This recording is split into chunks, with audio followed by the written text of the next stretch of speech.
మహాఘనుడా యెహోవా, మనోహరుడా యేసయ్యా.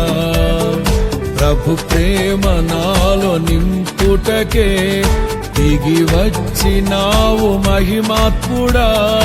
నిత్యమై జీవించువాడవు, కీర్తించి మహిమ పరతును, స్తుతించి ఆరాధింతును.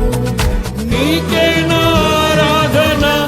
హల్లెలూయా ఎలోహి